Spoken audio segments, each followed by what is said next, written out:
কেজরিওয়ালের বাড়িতে ইডি। আবগারি দুর্নীতি মামলায় মূলত অভিযান চালায় ইডি। 9 বার ইডির সামান এড়িয়েছেন কেজরিওয়াল।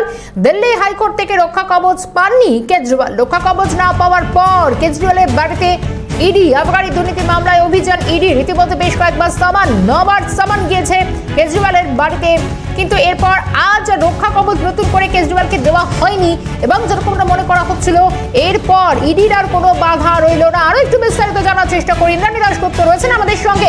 ইন্দ্রাণী, আজ রক্ষা কবচ দেওয়া হলো না কেজরিওয়ালকে এবং এরপরে ইডিরও আর কোনো বাধা ছিল না, তারপরে দেখা গেল কেজরিওয়ালের বাড়িতে ইডি। এখন কি অবস্থা? দেখো, ইতিমধ্যে কেজরিওয়ালের যে মুখ্যমন্ত্রী আবাস, সেখানে 6 থেকে 8 জন ইডির অফিসাররা প্রবেশ করেছেন বলে আমরা জানতে পারছি এবং একই সাথে দিল্লি ডিসিপি নর্থ তিনি বিশাল পুলিশ বাহিনী নিয়ে সেখানে উপস্থিত রয়েছেন এবং যেটা আমরা জানতে পারছি জিজ্ঞাসাবাদ করা হতে পারে কেজরিওয়ালকে। আবার একটি অন্য সোর্স বলছে যে 10 নম্বর সমন দেওয়ার জন্য ইডির আধিকারিকরা পৌঁছে গিয়েছেন মুখ্যমন্ত্রী আবাসস্থলে।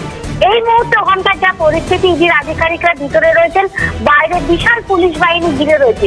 দুটি সম্ভাবনা কিন্তু উঠে আসছে। প্রথম সম্ভাবনা, আজকে দিল্লি হাইকোর্টে রক্ষা কবচ কাণ্ডের অরবিন্দ কেজরিওয়াল সেই জায়গা থেকে ইডি তার বাড়িতে ঢুকে তাকে জিজ্ঞাসাবাদ করতে পারে, কারণ এর আগে আবগারি দুর্নীতি মামলায় 9 বার সমন পাঠানো হয়েছে কেজরিওয়ালকে এবং 9 বারে তিনি বিভিন্ন আচিলায় এড়িয়ে গিয়েছেন।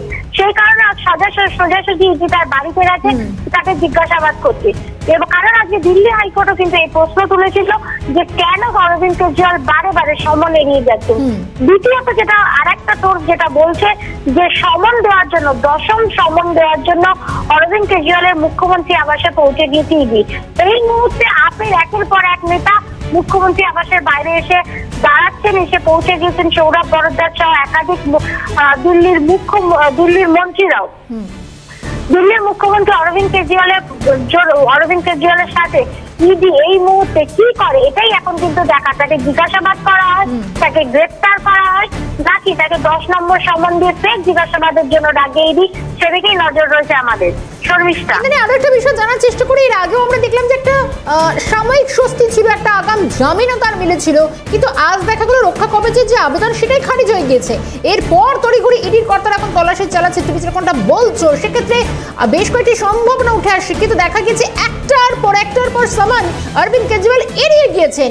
এই মুহূর্তে দাঁড়িয়ে কি সেই গ্রেফতারের আশঙ্কা আরো অনেকটা প্রবল হচ্ছে কি? একদমই। দেখো, এর আগে 9টি সমন পাঠানো হয়েছে। দিল্লির আবগারি দুর্নীতি মামলায় 9ম সমন এড়িয়ে গিয়েছেন অরবিন্দ কেজরিওয়াল। এই একই দুর্নীতি মামলায় কিন্তু অরবিন্দ কেজরিওয়াল সরকারের 2 মন্ত্রী জেলে।